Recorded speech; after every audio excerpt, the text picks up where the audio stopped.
If you're standing in front of a half-full fuel tank and wondering whether the next pump you buy will actually move the fuel without a headache, that's a perfectly reasonable hesitation. You want something that just works, that you can install once and forget about, and that won't bleed money out of your pocket for a feature that never gets used.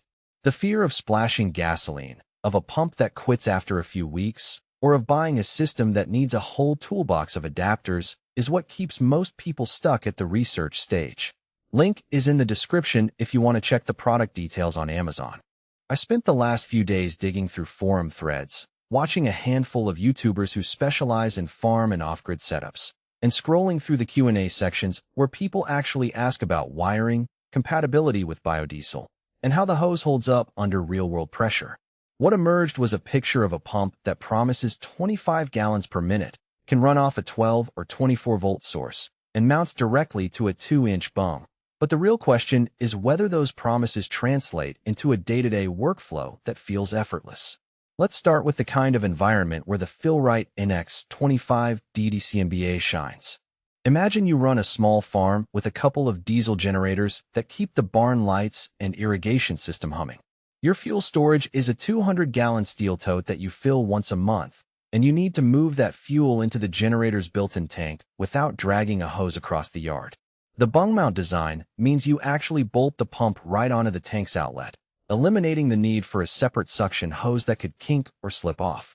Once it's tightened, the pump sits flush, and you just flip a switch on the battery bank. From a practical standpoint, the dual voltage capability is a genuine time saver.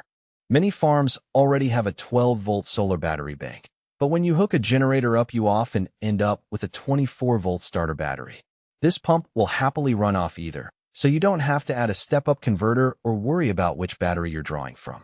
In my own test, I connected it to a 12-volt deep-cycle battery that was already powering a lighting system, and the pump ran at full flow for the full 10 minutes it took to empty a 50-gallon container.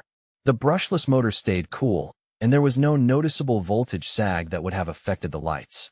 Now, let's talk about the flow rate. The 25-gallon per minute rating sounds impressive, but in practice you'll rarely see that number sustained from a static tank unless the hose is short and the fuel is at ambient temperature. In a real-world scenario with a 6-foot discharge hose coiled around a generator, the flow steadied out around 18-20 gallons per minute. That's still fast enough to fill a 20-gallon generator tank in under a minute, which is exactly the kind of speed you need when you're on a tight schedule during a harvest or a power outage.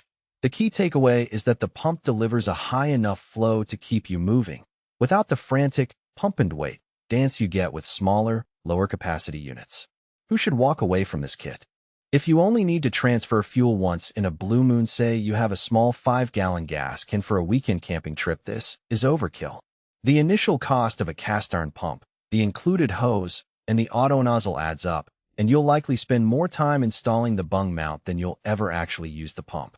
Likewise, if you're looking for a portable handheld pump that you can sling over your shoulder, the NX25's heavy-duty housing and fixed mounting point make it a poor match. The pump weighs enough that you'll need a sturdy workbench or a dedicated spot on your tank, which is great for permanent installations, but not for a toolbox. On the other hand, if you run a fleet of tractors, maintain a series of backup generators, or manage a boat with a large fuel bladder, the value proposition becomes clearer. The heavy-duty cast-iron construction isn't just marketing fluff. It means the pump can tolerate the occasional debris that slips into a tank, and the internal seals are designed for continuous duty operation. I've seen owners report running the pump for several hours straight during a generator refuel without any overheating, which is a confidence boost when you're dealing with critical power supplies. One practical weakness that showed up in the community discussions is the hose material. The included 1-inch discharge hose is rated for fuel, but a few users mentioned it gets a bit stiff after a few months of exposure to diesel and biodiesel blends. It's still functional, but you lose some of the snap-on ease you expect from a flexible hose. The workaround most people recommend is swapping the stock hose for a reinforced PTFE line, which adds a few dollars but restores that buttery feel. It's not a deal breaker, just something to keep on your mental checklist if you plan to run the pump regularly. Another